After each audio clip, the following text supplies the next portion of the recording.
Let's see what happens when we compare a $20 French Malbec with an $8 Argentinian Malbec. Hi friends, thank you for watching Wine School 420. I'm doing another semi-blind comparison tasting.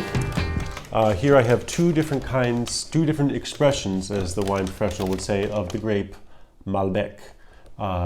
In Argentina, it's called Malbec, and you already know about it. And then I have here a French wine made from mostly Malbec with a little bit of Tannat blended in, from a region called Cahors. Cahors, if you want to go American. They call the grape Côte there. So I know what these two wines are, but I, by this point, don't know what's what. And I'm going to pour and try to assess them as blindly as possible. Although I have tried both of them at some point in my life before, it's been a long time since I've tried either, and I haven't had this vintage. So I'm just going to mark, trying not to look at this bottle or the glass I poured it into. I'm just going to mark these for later reference. So that was the first one I poured. And I'm going to mark the bottle and the glass with the same corresponding letter without getting too deep into looking. And then I'm going to, oh, it didn't stick. And then I'm going to do that with the other wine. That's that one. This is this one, not looking at the color.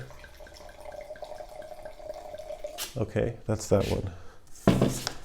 And I don't want to take forever to do this because I'm waiting to make dinner. Let's just see how these stack up, you know?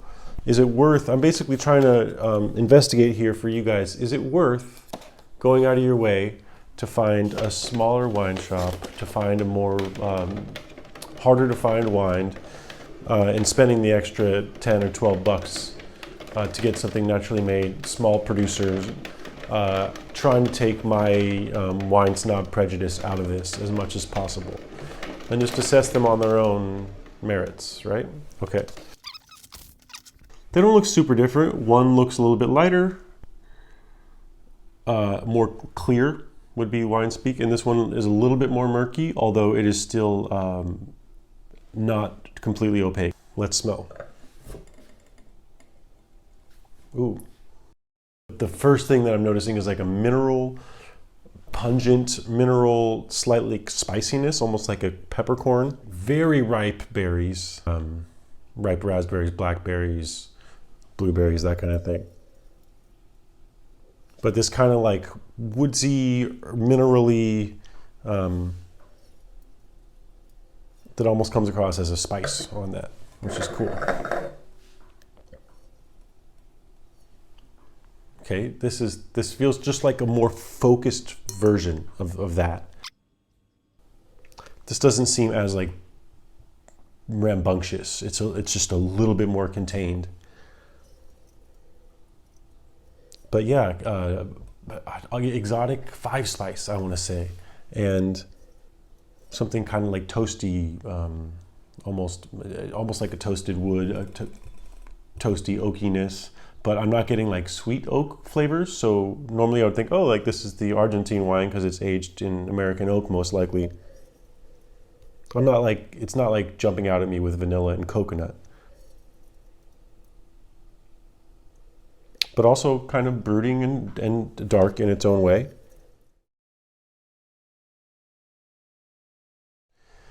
The reason I would pay more for a wine would be complexity and potential to surprise me between the first, second, third, fourth, fifth sips and into the second, third hour, into the third day.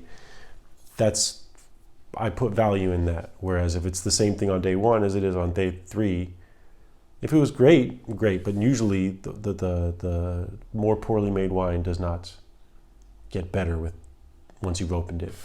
And sometimes a well-made wine will.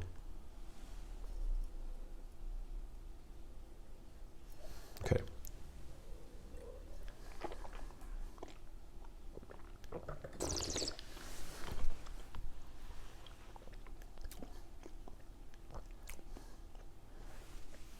This has pretty substantial, serious tannins, but they're not heavy, barely medium tannins.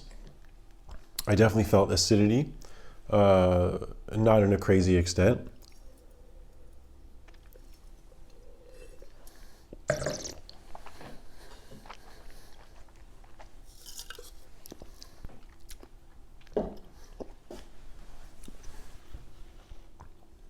Yeah, still giving me like a little bit of a peppercorn vibe.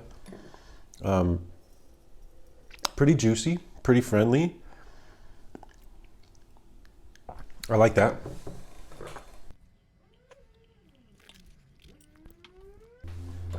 It's also very pleasant to drink. But I keep on focusing on what I'm sensing as like what feels like a non-fruit influence here, which I'm guessing is oak. It's kind of dominating the experience a little bit.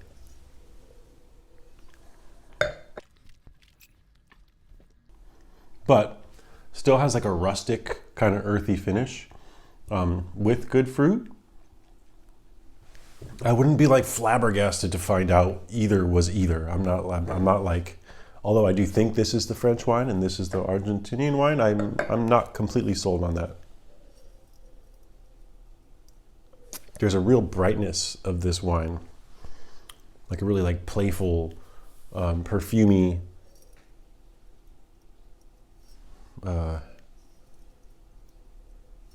like clementine zest.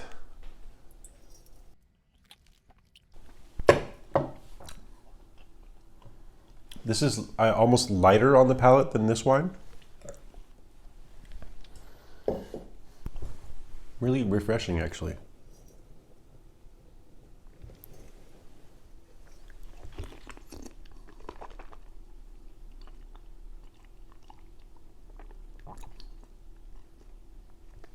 Really rustic finish also.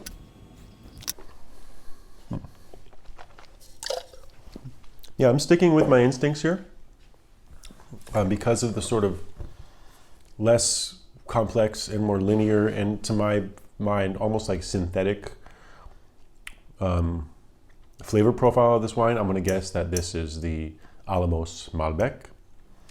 And I'm going to guess because of the kind of surprising tasting notes on this, like what I said, clementine zest, and the first thing was like the super mineral peppercorn, ripe berry. I'm gonna guess this is the more complex and slightly more expensive French wine from Cahors. So let's see. This is A. It says this is A, so we're gonna find A here. That's B. What is A? Ba, ba, ba, ba. Yep, okay, so that's right. It was pretty obvious. Oak gave it away. They were similar in a lot of ways. Kind of similar finish, similar kind of a balance of earth and spice elements with fruit elements. But the kind of darkness, the fact that this is a little more hazy, and the fact that this really kind of just if you're curious what an influence of American oak on a wine does when it's used like less than sparingly, check out the Alamos Malbec. It's a good wine, but once you notice that, I think I at least, once I notice it, I wish it wasn't there, because I want to know what's behind it. I want to be able to access the grape experience more.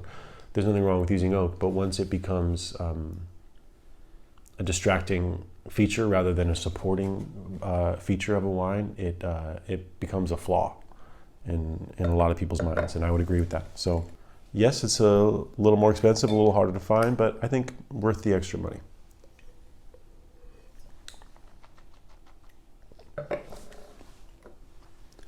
Not a bad wine. Gets the job done. Just a little predictable, I guess, and a little too oaky.